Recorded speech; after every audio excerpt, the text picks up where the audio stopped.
Hi, everyone. Hello again. Genesis 45, we've just got into it, and Joseph has finally revealed himself to his brothers. And it's a joyous scene, at least from Joseph's angle, but you can see there's some dismay in the brothers, which we'll get to more in this section, the rest of the chapter 45. So we're starting at verse 9. Hurry and go up to my father, Joseph says, and say to him, Thus says your son Joseph, God has made me Lord of all Egypt. Come down to me, do not tarry. You shall dwell in the land of Goshen, and you shall be near me, you and your children and your children's children, and your flocks, your herds, all that you have. There I will provide for you. For there are yet 5 years of famine to come, so that you and your household and all that you have do not come to poverty. And now your eyes see, and the eyes of my brother Benjamin see, that it is my mouth that speaks to you. You must tell my father of all my honor in Egypt, and of all that you have seen. Hurry and bring my father down here. Then he fell upon his brother Benjamin's neck and wept, and Benjamin wept upon his neck. And he kissed all his brothers and wept upon them. And after that his brothers talked with him. Now the report of it was heard in Pharaoh's house, saying, Joseph's brothers have come. So it pleased Pharaoh and his servants well. And Pharaoh said to Joseph, Say to your brothers, do this, load your animals and depart, go to the land of Canaan. Bring your father and your households and come to me. I will give you the best of the land of Egypt, and you will eat the fat of the land. Now you are commanded, do this, take carts out of the land of Egypt, for your little ones and your wives. Bring your father and come. Also, do not concern yourself about your goods, for the best of all the land of Egypt is yours. Excuse me. The sons of Israel did so, and Joseph gave them wagons according to the command of Pharaoh, and gave them provisions for the journey. To each and all of them he gave a change of clothes, but to Benjamin he gave 300 shekels of silver and 5 changes of clothes. To his father he sent as follows: 10 donkeys loaded with the good things of Egypt, and 10 female donkeys loaded with grain, bread, and provision for his father on the journey. Then he sent his brothers away, and as they departed he said to them, Do not quarrel on the way. Then they went up out of Egypt and came to the land of Canaan, to Jacob their father. And they told him, saying, Joseph is still alive, and he is governor over all the land of Egypt. And Jacob's heart stood still, because he did not believe them. But when they told him all the words which Joseph had said to them, and when he saw the carts which Joseph had sent to carry him, the spirit of Jacob their father revived. Then Israel said, It is enough. Joseph my son is still alive. I will go and see him before I die. Mm-hmm. One thing you notice, Jacob's change of attitude, of course, at the end, but you might not notice the change of name. Usually he's being called Jacob, and then it says in the last verse, and Israel said, It is enough. As if not only his spirit is revived, his faith is revived. Restored. Yeah. He's become really Israel, the one who is a prince with God. The one who struggles with God, on the other hand, is one of the etymologies, right? He's been struggling all of his life, it would seem, from the womb. But all the things that are in here that you might pass right by, for instance, the fact that although he's revealed himself, and they obviously believe who he is, his emotions are genuine. It's not just that he says, well, I guess I gotta forgive my brothers. He wants to. Yeah. Well, he weeps and kisses them.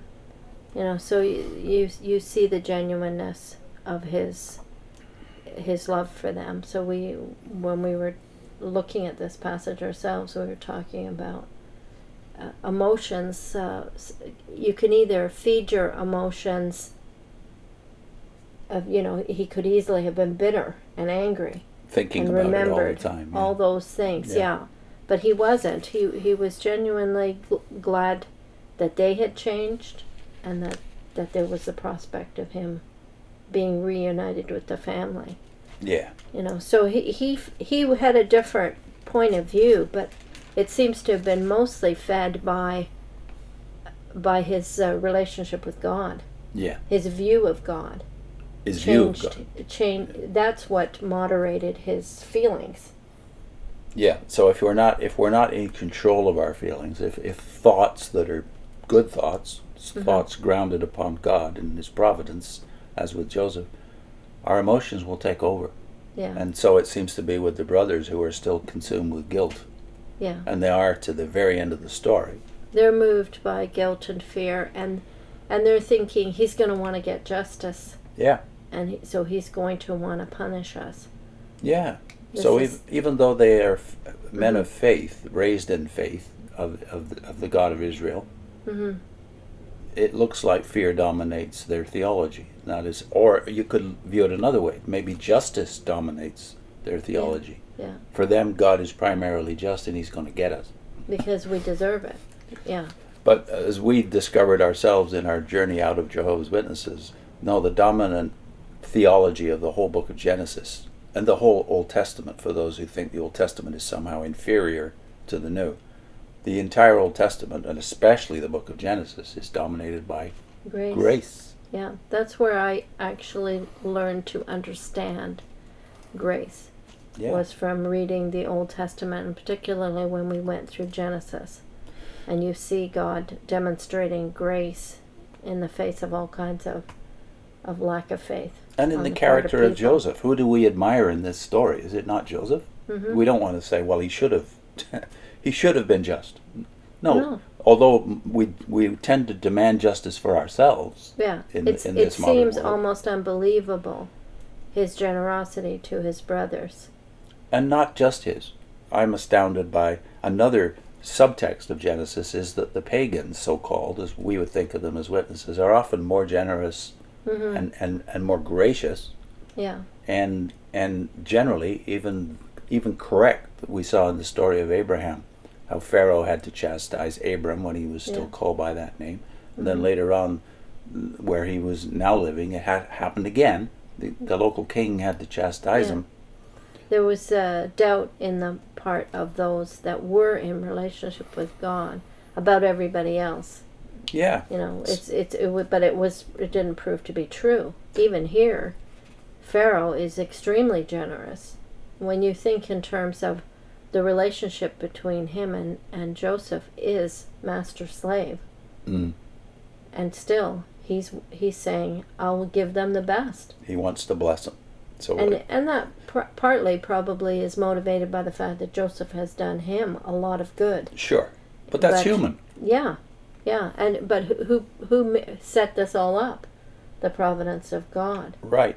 Though in our eagerness as Jehovah's Witnesses, and a lot of Christians are like this too, in our eagerness to just separate the wheat from the chaff and the dark from the light and the good from the bad, oftentimes we forget that even the bad people in the world, as we would view them, are made in the image of God and will respond generally in a good way if you treat them well. And people are not all bad or all good.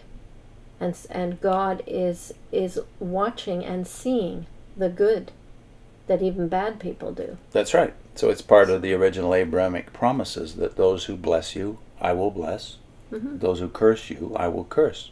But it's on Israel, therefore, to bless the people they're among, as here Joseph does. Yeah, I think the other comment was that we were thinking of was this remark that he says to his brothers before they leave: don't fall out on the way. Yeah. Don't start arguing, because obviously he knows them and he's thinking they got to face their dad now. Are they going to tell him the whole story? That would create anxiety for sure, and who knows how they'll want to do it or not do it. Yeah, would So divide them. He's thinking they might be arguing on the way. Yeah. Yeah. But again, the climax of the story is so beautiful because, isn't that human that Jacob can't believe they're telling him the truth? Yeah. After all these years, he can't believe that. So they have to convince him Joseph is alive. They do, but we don't know whether or not they fessed up. That's kind of left in the dark for us to speculate about. Don't know for sure. Yeah. Yeah, we got a couple of good quotes here. I think Barnhouse is really good on something that we probably wouldn't even notice when we're witnesses. How Joseph is a type of Christ, especially in his relationship to Israel, his brothers. So Barnhouse says, on the day that the heavenly Joseph, the Lord Jesus Christ, reconciles the tribes of Israel to himself, the fame thereof will be known to all the Gentiles. Yeah, the prophets are very emphatic about that. The Gentiles will come to know the Lord through God's reconciliation. Yeah. Through Christ's reconciliation with Israel. Although men will not believe it, there can be no peace except through God's man, the Son of Man that is, returning and restoring God's people, the Jews, to governmental authority.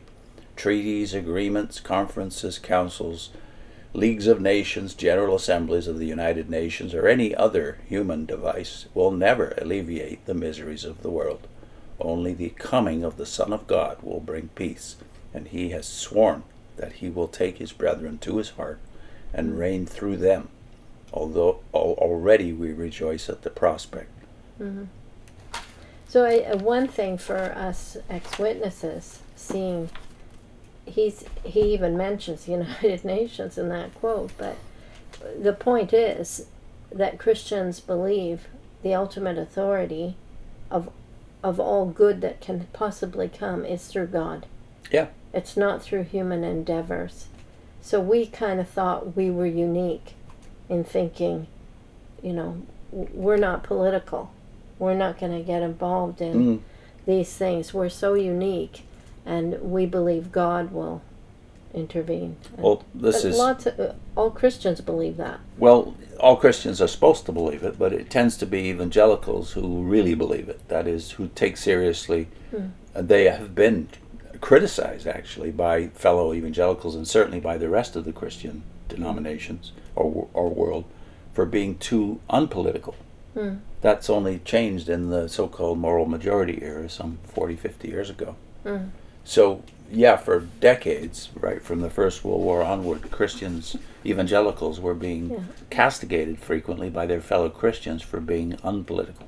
But even those that are political, you can't generalize all of them, but many of them would say ultimately it's God that does, it's trust in God. It's not trust in we're going to be able to achieve this. I think that's a bit of a caricature by the Watchtower. Certainly the premillennial world, and that's hundreds of millions of people, believe that only the Son of Man's coming will actually resolve everything. Yeah. Right. But that doesn't mean we can't do something in the meantime. Yeah. As Joseph obviously does here. Yeah. Yeah, he seems very political. Well, he's trying to bless people. If you call that political, I say go ahead, be political. Okay. This is Morgan, right? Yes, Campbell Morgan. He says, very significant was the word Joseph addressed to them as they departed. See that ye fall not out by the way. He evidently knew them well. With what peculiar joy old Jacob must have heard the news that his son was alive. Though at first his heart fainted, yet his spirit revived, and there is a beautiful tenderness in his words. It is enough. Joseph, my son, is yet alive. I will go and see him before I die. Thus he was beginning to discover that the things which he had declared to be against him were really for him, under the government of his covenant-keeping God.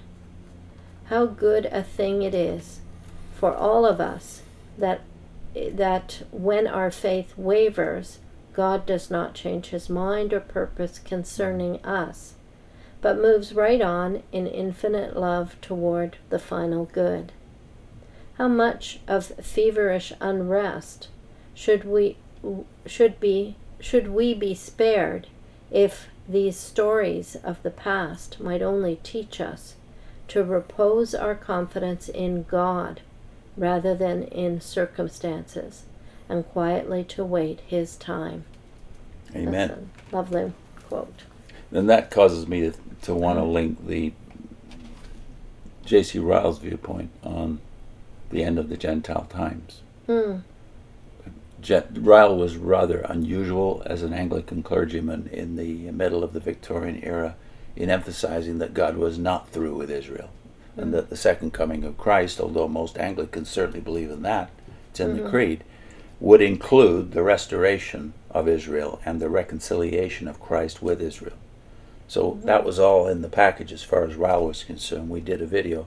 We've done a whole playlist on Matthew, Ryle's commentary on Matthew, where he lays it all out for you in great detail.